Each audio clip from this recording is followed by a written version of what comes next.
ইতিহাসে এমন এক ধনী রাজা ছিল যে সে যেই শহরে যখন ভ্রমণ করতে যেত সেই শহরের অর্থনীতি পুরোটাই বদলে দিত। আজ পর্যন্ত পৃথিবীর ইতিহাসে তিনি এতটাই ধনী ছিলেন যে বর্তমানের বিলিয়নিয়ারও পর্যন্ত তার কাছে পৌঁছাতে পারেনি। ভাবতে পারো একজন মানুষের কাছে কতটা সম্পদ থাকলে এটি সম্ভব হয়। আজকে জানবো ইতিহাসের সবচেয়ে ধনী রাজা মানসা মুসার ইতিহাস নিয়ে। তার আগে আপনি যদি চ্যানেলে নতুন হয়ে থাকেন তাহলে অবশ্যই চ্যানেলটি সাবস্ক্রাইব করে রাখবেন। মানসা মুসা ছিলেন 1400 শতাব্দীর মালি সম্রাট, যিনি পৃথিবীর ইতিহাসের সবচেয়ে ধনী ব্যক্তি হিসেবে পরিচিত। তিনি পশ্চিম আফ্রিকার বিশাল সাম্রাজ্য শাসন করতেন। তার শাসনামলে মালি ছিল বিশ্বের অন্যতম শক্তিশালী ও ধনী অঞ্চল। তার সম্পদের পরিমাণ এত বেশি ছিল যা আজকের বিলিয়নিয়ারদের থেকেও অনেক বেশি। মালির অবস্থান ছিল সাহারা মরুভূমির দক্ষিণে, যা বাণিজ্যের জন্য খুবই গুরুত্বপূর্ণ ছিল। এই সাম্রাজ্যের মধ্য দিয়ে যেত প্রধান বাণিজ্য পথ। এখানে সোনা, লবণ এবং অন্যান্য মূল্যবান জিনিসের বাণিজ্য হতো, ফলে মালি দ্রুত ধনী হয়ে ওঠে। মানসা মুসার ক্ষমতায় আসার গল্প বেশ অদ্ভুত। তার পূর্ববর্তী রাজা সমুদ্র অভিযানে গিয়ে আর ফিরে আসেননি। এরপর মুসা সিংহাসনে বসেন। তিনি খুব দ্রুত তার সাম্রাজ্যকে আরো শক্তিশালী করেন। মালির সবচেয়ে বড় সম্পদ ছিল সোনা। তখন বিশ্বের প্রায় অর্ধেক সোনা এই অঞ্চলে পাওয়া যেত। মানসা মুসা এই সোনার খনিগুলো নিয়ন্ত্রণে ছিলেন, ফলে তার সম্পদের উৎস ছিল সীমাহীন। তিনি শুধু সোনা নয়, লবণের ব্যবসা থেকেও প্রচুর আয় করতেন। সাহারা অঞ্চলের লবণ ছিল সোনার মতোই মূল্যবান। এই বাণিজ্য থেকে তার আয় আরো বাড়তে থাকে, ফলে তিনি এক বিশাল অর্থনৈতিক শক্তিতে পরিণত হন। তার সবচেয়ে বিখ্যাত ঘটনা হলো মক্কা ভ্রমণ বা হজ যাত্রা। 1324 সালে তিনি হাজার হাজার সৈন্য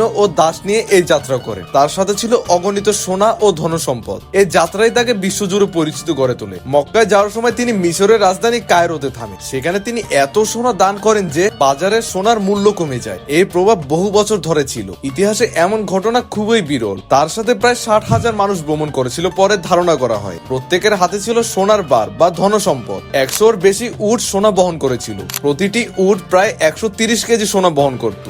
এই ভ্রমণের মাধ্যমে তিনি শুধু ধনই নয়, তার ক্ষমতাও প্রদর্শন করেন। বিশ্ববাসী প্রথমবারের মতো তার মালির শক্তি বুঝতে পারে। ইউরোপ ও আরব বিশ্বে তার নাম ছড়িয়ে পড়ে। তিনি হয়ে ওঠেন একজন কিংবদন্তি। হজ থেকে ফিরে তিনি শিক্ষা ও সংস্কৃতির উন্নয়নে মন দেন। তিনি অনেক মসজিদ ও মাদ্রাসা তৈরি করেন। তার মধ্যে সবচেয়ে বিখ্যাত গ্রেট মস্ক অফ ডিজনি, এটি আজও ঐতিহাসিক নিদর্শন হিসেবে দাঁড়িয়ে আছে। তিনি তার শহরকে জ্ঞান ও শিক্ষার কেন্দ্র বানান। এখানে বিশ্বের বিভিন্ন জায়গা থেকে শিক্ষার্থীরা আসতো। বই, জ্ঞান ও গবেষণার জন্য এটি বিখ্যাত হয়ে ওঠে। ফলে মালি শুধু ধনী নয়, জ্ঞানও সমৃদ্ধ হয়। তার আমলে অর্থনীতি এতটাই শক্তিশালী ছিল যে মালি আন্তর্জাতিক বাণিজ্য গুরুত্বপূর্ণ ভূমিকা রাখে। ইউরোপ, আফ্রিকা ও মধ্যপ্রাচ্যের সাথে বাণিজ্য চলত। সোনা ছিল তখন প্রধান রপ্তানি পণ্য। এতে তার সম্পদ আরো বাড়তে থাকে। ইতিহাসবিদরা মনে করেন তার সম্পদের সঠিক হিসাব প্রায় বের করা অসম্ভব, কারণ তার সম্পদ এতটাই বিশাল ছিল যে তা মাপার কোনো উপায় ছিল না। অনেকে বলেন তিনি ইতিহাসের সবচেয়ে ধনী মানুষ। তার সম্পদ আজকের $1 ট্রিলিয়ন সমান হতে পারে।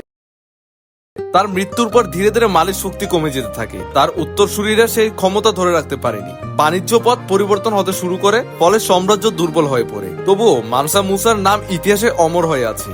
তিনি শুধু ধনী ছিলেন না, একজন জ্ঞানপ্রেমী ও দানশীল শাসক ছিলেন। তার গল্প আজও মানুষকে অবাক করে।